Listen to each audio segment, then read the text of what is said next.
We touched on it. I mean, this is a big fight for you, no question about it, man. What were your thoughts when this was the fight that came together and was offered to you?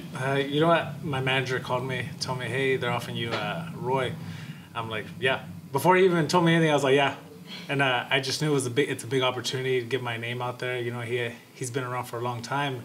And especially growing up, I've watched Roy fight since I was younger. He's kind of one of the reasons that got me into the fight game.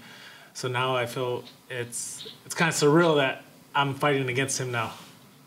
I wonder what those moments are like. You know, we see this in combat sports especially, you know, when idols become rivals, so to speak. Yeah. I mean, there is that surreal moment where in the cage. Do you feel like you're going to have to kind of collect yourself, make sure you don't get taken aback a little bit when you step in there and there's Roy Nelson on the other side of the cage?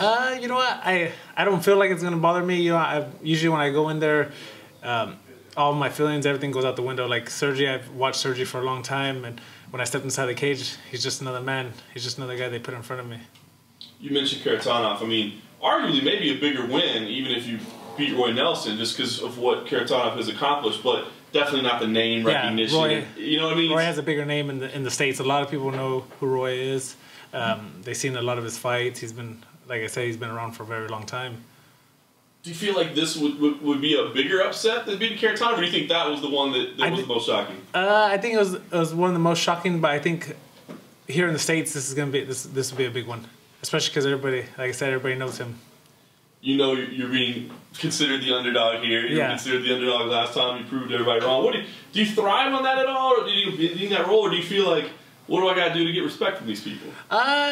In the beginning, at first it would get to me, like when people were saying like, oh, you know, how he's gonna get his butt whooped and stuff like that. But now I use it to motivate me. It helps fuel me through my workouts, and like I tell myself, you know, I got a lot of people to prove wrong.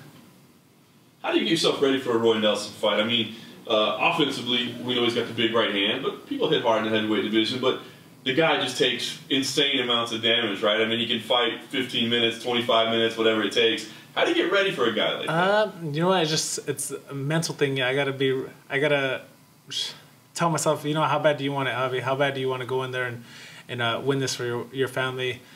And I just tell myself, hey, you got to push through it. You know what I mean? Even if you got to beat them up for 15 minutes, hey, you're going to beat them up for 15 minutes. It's an exciting time in the heavyweight division, right? I mean, some big names are coming in, and then you got a title that's just kind of looming out there that's ready to be taken. Do you feel like, you know, a win here should get you into a title fight? I'm hoping that it does. You know, I feel like I proved myself. I felt like I worked up from the bottom. You know, I started out with Bellator. I've had success with them. Had a few ups and a few downs too, but I think I've been more on the successful side. And if I keep doing good, hopefully I get a shot at that belt. Do you feel like there's a rightful #1 contender? I mean, is it Matt Mitrione right now? Is it maybe Frank Mir coming in? I mean, do you feel like there's another guy that would deserve to be on the opposite side? You know what? I feel that there's multiple guys. You know what I mean? That obviously Matt's doing good. Chet Congo's been doing great. You know what I mean? He already had a shot at the belt, but he's still doing really good. It's just whoever they want to throw out there. Roy actually entertained the idea of maybe throwing a Grand Prix together, figure out the belt that way. Would that would you be open to something like that? That would be great, dude. That's like I told you, that's watching that stuff growing up and now being in it it's amazing.